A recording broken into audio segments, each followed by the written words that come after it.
Okay, Steve, so pentatonic scale, minor pentatonic, penta for 5 notes. I just want to play these patterns, and I'm thinking of them. There's 5 notes in a pentatonic scale, and there's 5 patterns for this scale. Each pattern starts on the next highest note of the scale. Okay, now, we're in the key of A right now. We're using A minor, so we'll start here. And I'm thinking about that first pattern, pattern number 1. It's 1 4 1 3 1 3 1 3 1 4 1 4. Trying to keep my fingering consistent. I don't want to go like this. Like sometimes use this finger, sometimes try to keep it consistent.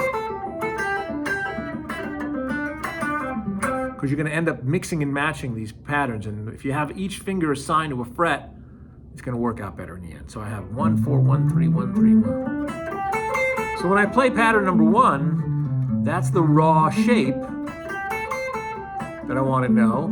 Then I want to know, well, that's the lowest root. Here's another root. Here's another root. So in the midst of playing that shape, I want to make sure that I lean on those notes. See what I mean? I want to know that where those notes are. So that's pattern number 1. Pattern 2 starts where 1 left off. And the pattern goes 2 4 1 4 1 4 1 3 2 4 2. Notice when I use these 2 fingers, my first finger's still kind of holding on to the neck. I don't go like this and have this flapping in the breeze, because I want to control the guitar with my thumb and index finger. So there's the lowest root for pattern 2. It's way up on the D string at the 7th fret. And there's another A here.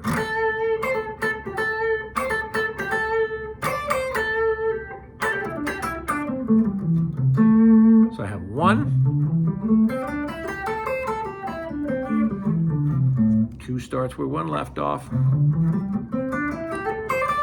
Okay. Now here's 2, 3 starts, the 10th fret. Now number 3 is a little unusual. It's easy, but it has a little bit of a stretch. I'm going to go 1 3 1 3 1 3. That's easy. You start back with your index finger. Yeah, 1 3 1 3 1 3. Now I want to stretch back, and I'm going to use 1 3 like this, because I want to keep this finger at this fret. So I want to go 1 3 1 3 1 3, stretch 3 1 4 1 3. So there's 6 strings, and 4 of them have the same fingering. 1 3 1 3 1 3 1 3. I just have this one little weird stretch there. 1 3 1 3 1 3, stretch 3 1 4 1. See, I would have shifted the other direction. Now here's why. If you do this, look. See how much more shifting you're doing? If I move my pinky, look. If I do that, now I'm going shift, shift, shift. This way, like, I can stretch my index and ring and pinky finger and not move out of position. Yeah. Now, here's 3, 4 starts where 3 left off. Number 4 is 1 4 1 4 1 3 1 3 2 4 1. There's an A minor chord right there. 5 starts here, but now it's 2 4 2 4 1 4 1 4 2 4 2 4.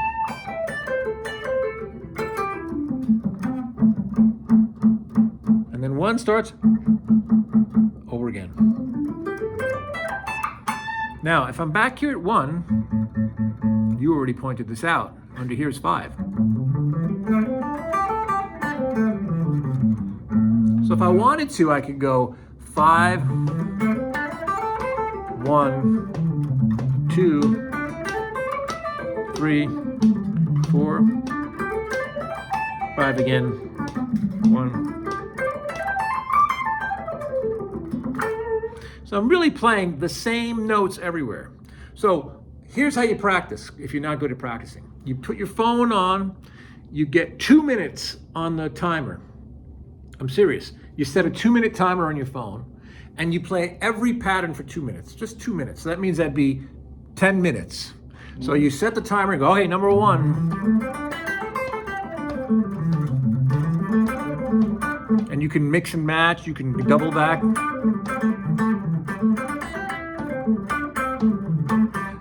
Alarm goes off, next pattern 2 minutes. Okay. Okay, that's 10 minutes, not long. Okay, now, I would do that for a couple days till I got the gist of it. Try to keep the fingerings consistent. Don't sometimes use your third finger, sometimes use your pinky. Try to keep them what they're written on the page.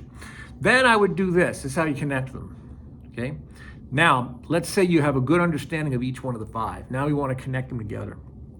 So I want to think of only 2 strings at a time, all right? So I look at the guitar like this. E and A, that's one pair of strings.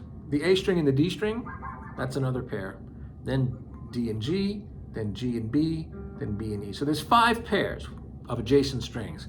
1, 2, 3, 4, 5. So what I'm going to do now is I'm going to say, all right, same thing, 2 minutes on the clock, and I'm going to play number 1, just these 2 strings. Actually, you can do it as long as you want or as little as you want. Number 1, just these 2 strings. Okay, now I'm going to do the number 2, just these 2 strings.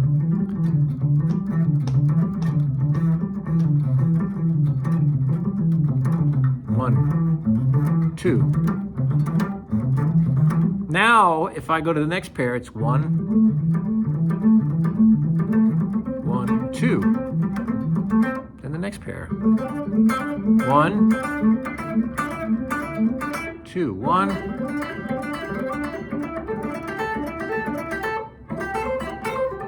Now, slow. 1, 2. E string, A string, number 1.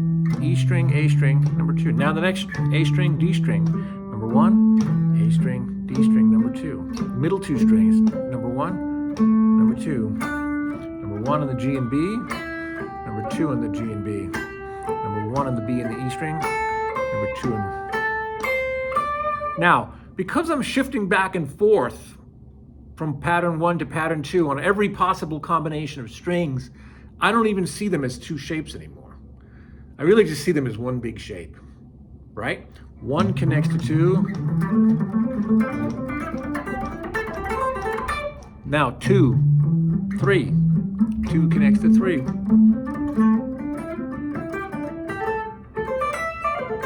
3 connects to 4. 4 connects to 5. 5 connects to 1. So now, if I have this track, I might go.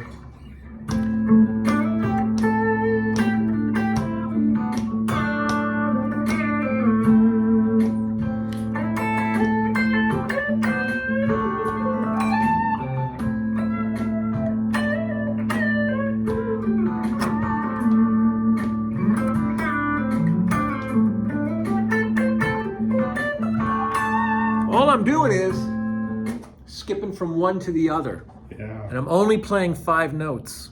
But I promise you, the patterns that are unusual, like number 2 and number 3, man, those are weird. Those are the ones that are going to yield the most cool stuff. That's not going to sound like everybody else. Okay. You know what I mean? Uh-huh. But I would sit there and do this, what I call hopscotch. I connect 2 strings at a time. The other thing, the variation, would be I would just take 2 strings and do all 5. So like say the top 2 strings.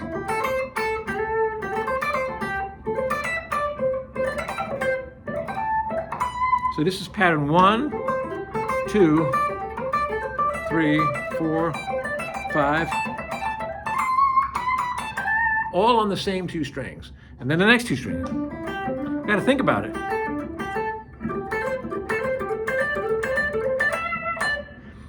But by the time if I put in like a 20-minute sit down, that's a lot of time to do that. Set the clock, go to it, and start seeing the shapes. And then eventually you start going, well, That's 5. Now I'm in 1. Now I'm in 2. Back to 1. Back to 5.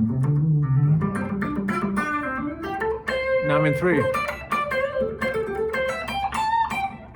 See why I said you're the most technical player I know? I'm not really, but I know these 5 notes, that's for sure.